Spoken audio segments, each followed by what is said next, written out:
My fiance wanted an open relationship, even though we were about to get married. I canceled the wedding because of it, too. Weeks ago, we were 2 weeks away from getting married. She asked me to go to therapy with her. She was already seeing a therapist on her own and wanted me to go with her and have a talk before the wedding where we could be completely honest with one another. That sounded a little weird to me. I thought we were already completely honest with one another. After all, we were getting married in 2 weeks, right? Also, she was super protective about her therapy. Sessions didn't really talk about them. I have never met her therapist, so to be invited there all of a sudden seemed a little out of place to me. The day comes, and I go there, but out of self-preservation, I had my phone opened and recording any audio. My fiance was already there. I had to wait 20 minutes before I was invited, and the therapist greets me and shakes my hand. We have small talk. She tells me I am not at all the way my fiance described me. I think she is trying to compliment me. Then she looks at my fiance and tells her this. Maybe harder than we thought. That absolutely weirded me out, but I am a calm and collected individual, and I don't react, just kept that dumb smile on my face. We all have an awkward situation, so the therapist starts talking, has a small speech. I don't care to repeat. My fiance takes my hand as the therapist starts telling me that we live in a modern world and that my fiance wants us to have a non-conventional marriage moving forward. I smile. I am not sure what the hell that means. Through my mind, I am thinking she wants to talk how she will not be a slave to her husband. She will not sacrifice her work life, etc. Modern woman and girl power and all that. Nope, she is actually talking about how once we get married, she wants to be free to sleep with other men, the other non-traditional type of marriage. Forgot it's 2008, but she loves me a lot and would not be comfortable with me having the same benefits because she would be too heartbroken knowing that I find other women attractive and that one of them could steal me from her. So I let them finish talking. They were very fluent and they got more confident. Talking, probably empowered by my lack of reaction, and because I wasn't saying anything, this was definitely something they have rehearsed. I then asked the therapist if she has licensed this by her. Reaction was not what she expected to be. The first thing coming out of my mouth, she said yes, so I told her to explain to my fiance why we will not be getting married anymore and why we will not continue being a couple starting immediately. I wished them good luck and left the office. Now I want to report the therapist. I am not sure if I have to report her to the clinic, or is there a board that supervises therapists? I don't think they're planning an attempt to corner me as professional conduct, and I want her to pay for the misconduct. That session did not sit well with me. To be clear, there would have been no positive outcome to this talk my fiancé and the therapist had with me, even if she wanted a completely open marriage where I could sleep with other women. The outcome from my part would have been the same. That is not a marriage, that is a sham. It also dawns on me she might have cheated on me. Now that I have this clarity of mind, certain things don't match up, so I was a fool. Anyway, I listened to the recording, and I still can't believe what was said there. Anyway, I called off the wedding. I am a very easygoing guy. There are no fights with me because I'm not seeking them. There are no conflicts, enemies, because my life is guided on principle and common sense that might have given my ex the impression I will be easy to walk over like a doormat, but she is an idiot for thinking that. Having listened to the recording a few times, I am confident the therapist recognized I am not how my fiancé must have described me in their sessions, hence that this may be harder than we thought. Now that the wedding is no longer happening, people are starting to ask questions I am not comfortable answering. How do I navigate this? See, I am sure my ex is doing damage control, but I have the recording, and if she goes too far off the path, I will not shy letting people know what she wanted us to talk about. But my parents and family also want answers, and I am not sure what B has to tell them. I don't want them to think I'm an idiot for allowing my ex to get to this point where she was so confident that she straight out told me she wants to other dudes. She is also blowing my phone, my best friend's phone, my brother's phone. We can work on this. I didn't understand what they were telling me in the therapy session. She will do anything to fix this. It was the therapist's idea. She was against it, etc. Last cry of a dying siren. All her cries fall on deaf ears, and I am the owner of Set Ears. We were also working to get a loan to buy a house, but I canceled everything. I basically erased any ties we had, financially or otherwise. Her current plea is that in therapy, she exposed her insecurities about our sexual history, had considerably more partners than her, and the therapist came up with the idea we should level the field regardless of the truth of this. That therapist gets reported once I figure out where to do it and what to say. This post is mostly a rant, but I would also want to know how would you handle the questions of friends and family. My ex is certainly doing her own damage control, and I don't want to be a he said, she said I do have the recording, and I'm wondering if I should send it to the interested parties. My ex doesn't know I have the recording. Small update, I am at work, and I just received confirmation the journal has been returned to my ex. I sent it early in the morning with the courier that our office uses, and she had to sign a confirmation order that she received it. As some have recommended, I came to the conclusion that reading it will not help, as she never took ownership of this whole situation. Thank you, Update 1 jokes. Aside, it has been an interesting 2 weeks since my initial post Monday last week. I talked with a lawyer at work about the situation with the therapist. Looked at me like I was bullshitting him and asked me if this was a prank, so I asked him if he wants to hear the recording. Damn right was his answer. Talked again with him the next day. At the end of it, he noted a few things I didn't pay attention to on the recording. The therapist was always saying, we think, we want, we talked about, we decided not. Once did she say your ex here asked me to talk with you or your ex once you do no or anything like that. It was always, we this, we that. He also asked me what my endgame is. Do I want to sue? He didn't think I personally have a case, to which I agreed I never intended to sue anyway. But notify the appropriate institutions and let them deal with the therapist. Decision was made to write 2 letters, one addressed to the clinic the therapist works at, and one for APA. We checked she was accredited by Wednesday. There were a few more people at work aware of the situation, including one of the 2 case researchers. She dug up information about the therapist online, reviews, as well as the contacts for 2 of her previous patients. The therapist didn't have the best reviews. There were people upset with her, and we managed to track the 2 we talked with through social media.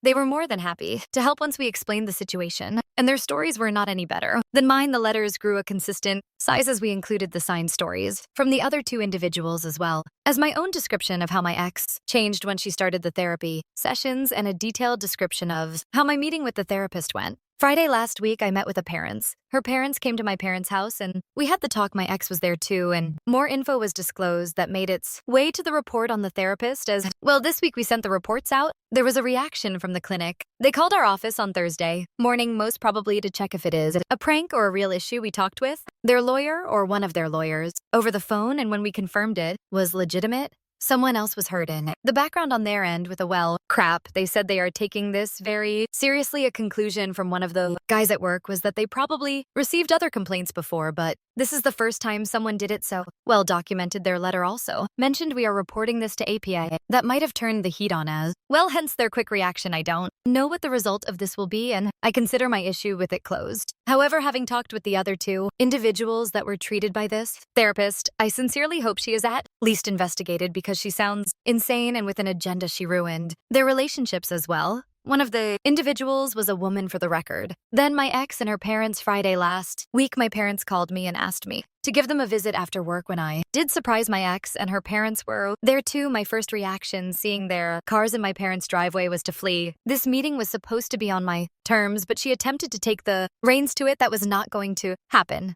Let me tell you, my ex was waiting for me outside. She looked very good. If there was ever a girl you'd like your parents to meet, she was the image of it. She told me they are here to talk with me and see if we can fix this.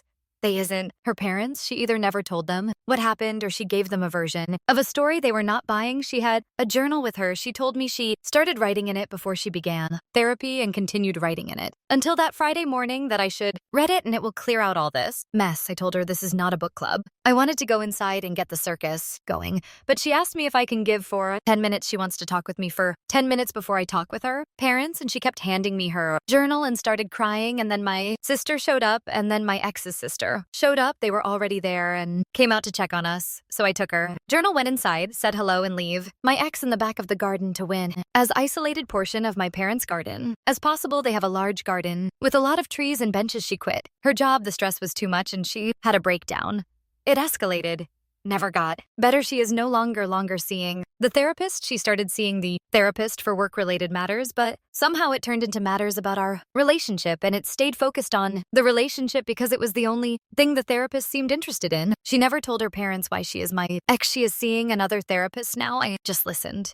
She turned the discussion from her to us, told me I would be in control. I will be managing the finances. I will receive access to all her devices. I will be able to track everywhere she goes. Any property we will own will be in my name. She will do anything I want to. Trust her again, basically things she said in her messages over the last weeks. She enumerated more things than the ones I mentioned. I don't know how she thinks that would be a healthy life for either of us. I asked her if she cheated. She told me she had the opportunity to cheat, but she had never. I believe her.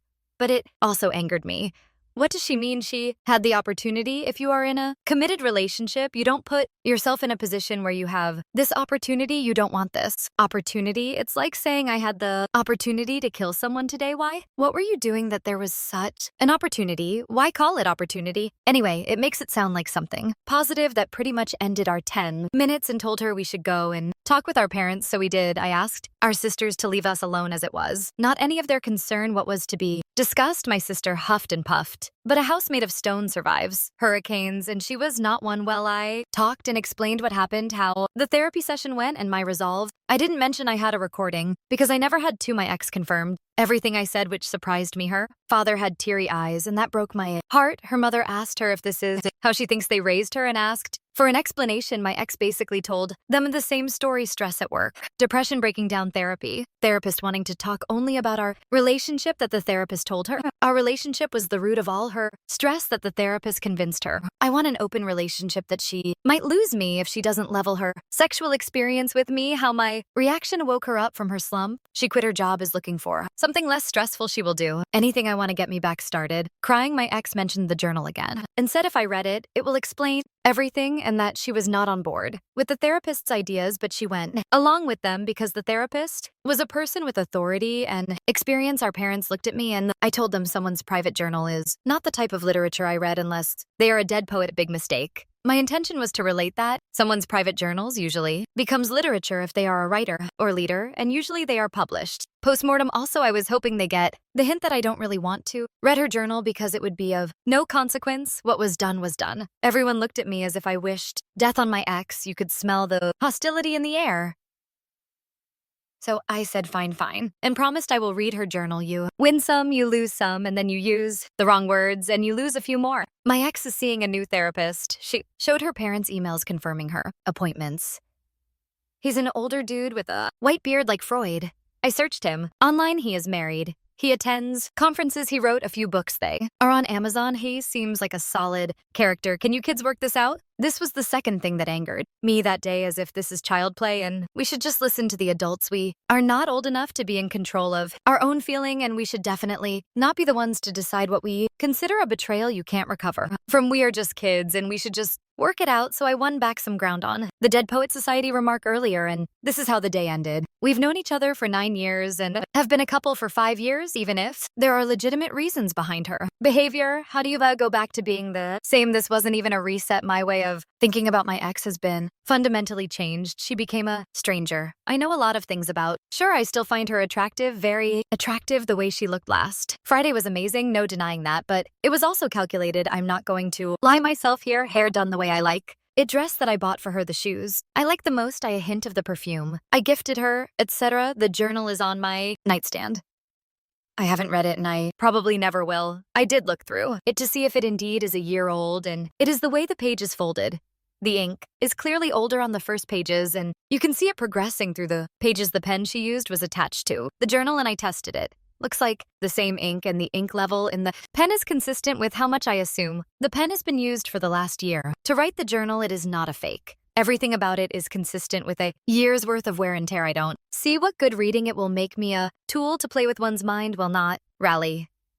I don't think a year ago when she started writing it, she intended to use it as manipulation. If what she told me is right, her new therapist suggested the idea to share the journal with myself as for how I am handling people that are too curious about why the wedding is off. We had a huge difference of opinion that we could not find a solution to more or less, but if her sister finds out why, and this is more than likely because her sister is very close to their mother, everyone will find out the real reason why our parents want us to meet again next week. They told me to read the journal, and maybe that helps. Maybe we can work on it.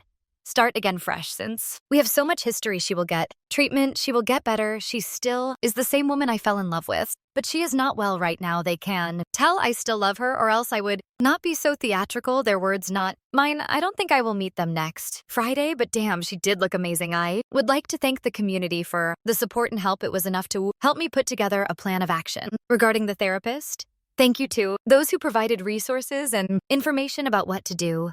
What should I do with her journal? Return it, keep it. And read it 90 years from now. Update 2. Let's begin.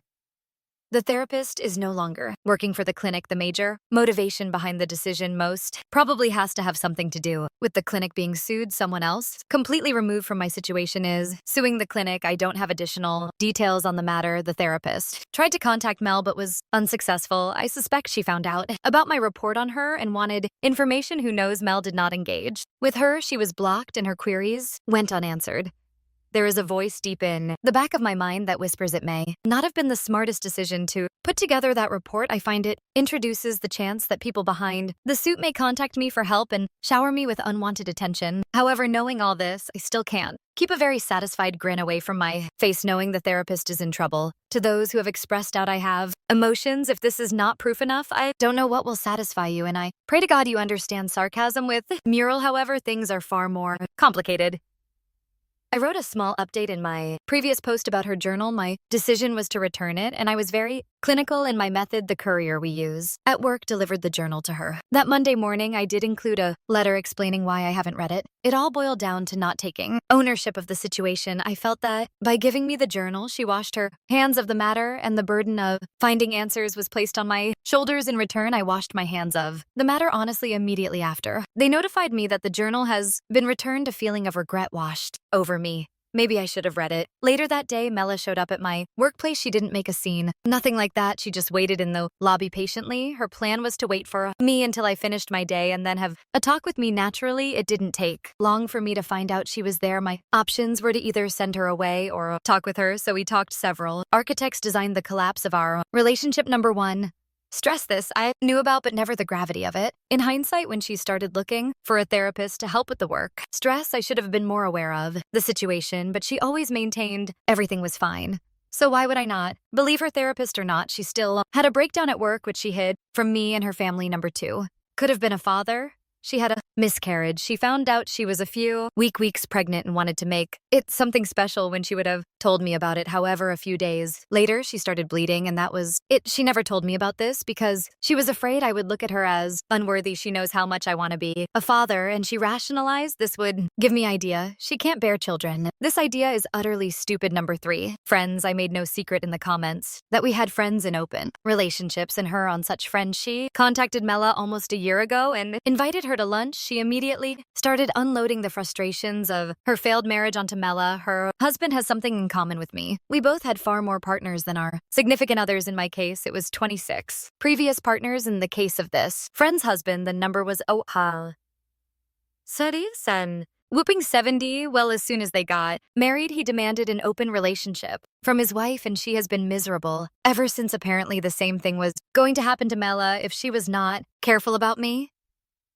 This friend told Mela, am showing the same signs as her husband before they got married. Number 4. Those we love are not who we think they are. Our fathers both work in academia and knew each other for 30 to 35 years. They frequently attend work-related events and parties, and they usually go together with their wives. When I met Mela, it was at such an event I went with my father because I was interested in meeting a professor that could have helped me with my career, open some doors. Mural replaced her mother because they had a scheduling conflict, and her mother could not attend, or so she was told. Turns out her parents were going through a very rough patch created by her father's infidelity. Aniam only found out about this recently when she talked with her mother about the concerns raised by the friend from number 3. This was an obvious shock. Her parents were nothing but the perfect couple, a model to follow. They patched things up, obviously, and they managed to keep the illusion of a perfect marriage throughout the process. 4 horsemen of the apocalypse mix them with a therapist of dubious motivations. And that's how you end a relationship. The therapist was so happy to plan my open relationship, she confirmed. Everything the friend said, men like me will never be satisfied with one woman. I will eventually look for more. There is only one way to correct my cheating impulses. Mela has to sleep with other men, at least until we even the numbers. I will of course be against it, but that is fine. If I love Mel, I will understand. This was a layered idea. It will both correct my cheating behavior. It will confirm my love for her and it will strengthen our relationship as a result. This plan would have obviously failed. And I think this is exactly what the therapist was looking for. Our relationship would, of course, not have survived. What the therapist didn't expect was how fast I would react. At least this is my hypothesis right now. The rest of the week, we met on a daily basis and she answered every question side. I had one thing was clear, as prepared to end things as I was. She was the opposite. Ready for the fight of her life if it meant our relationship could be saved. At the end of the week, I had to leave to another city for work-related matters, and I was gone for a month originally. It was supposed to be a 2-week trip, but it had to be extended for another 2 weeks more. Billable hours. Ha ha ha. Before I left, I handed Mela a copy of the therapy session recording. She knew I had it. It was one of the first things I talked to her about when she showed up at my workplace Monday. I think listening to the recording shook her to the core. What she remembered about the therapy session was very different from what was on the recording. I think she finally realized where all my actions and behavior towards her came from people at home, knew about my work trip, and for the next 3 weeks, I was left to my own devices. Minimal interference from anyone. It was awesome. Several people in the comments offered to drink a beer with me if I ever happened to be in their city. I took someone up to first time I've met another Redditor. Surprisingly, not a weirdo. Haha, he and his wife were wonderful people. The 4th week, Mela came to visit. We maintained contact the previous 3 weeks, going back and forth on various topics, always about us. One major issue had to be sorted out after our wedding. We were supposed to go visit France for 2 weeks, sort of a honeymoon trip. Neither of us were able to do it immediately after the wedding, so it was booked 3 months after the wedding, and it was coming up. We had the plane tickets non-fundable. Why can't companies do this?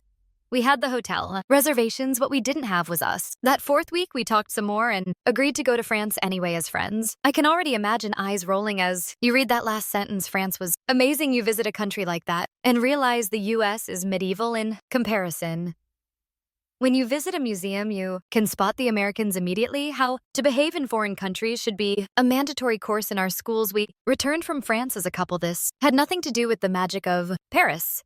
It will, however, be a process. We are not back to our former selves. There is some rebuilding to be done. Several things we have agreed upon in no particular order. She is looking for a new job, one that is less stress attached. Our friends in open marriages are now deemed a toxic influence, and we will no longer associate with them. We both like the name Mela, and our first daughter will wear this name. Thank you, France. Never hide anything like a miscarriage from your partner. I am monumentally pissed about this one. We will get a puppy and a kitten. She will continue to see her current therapist for a while. When we do get married, we'll do it for a smaller ceremony, just us and immediate family. We'll probably go to Italy next. I suppose this is not the exciting update everyone was waiting for. Many have asked for an update, and if you were looking for wrath, hate, revenge, I am sure there is a version of this where all these and more are possible, but as I said from the beginning, I didn't hate Mela. My actions were nothing more than self-preservation. At the time, her actions indicated she wanted something that was contrary to what I thought we both agreed upon. Those worried about her mental state, there is no concern once the vapors of her peer therapist's influence dissipated. She returned to her former self, more or less. It's impossible not to be changed by these events, but she is in a very good place. You will remember she offered me control over the finances to track her location at all times, open access to all her devices, etc. Aside from the lack of interest in such a lifestyle from my part, they were just a way of trying everything to continue discussion. We do agree we should be open with our devices, and for what it's worth, we have always been open, so nothing will chance here. Anyway, as for finances, we will do what we have always done, share them. Thank you to those who have talked with me in the comments and the private messages. There was some valuable advice I received from some of you, and I will be forever grateful writing these posts, but also interacting with you guys has been therapeutic and a very good pressure release.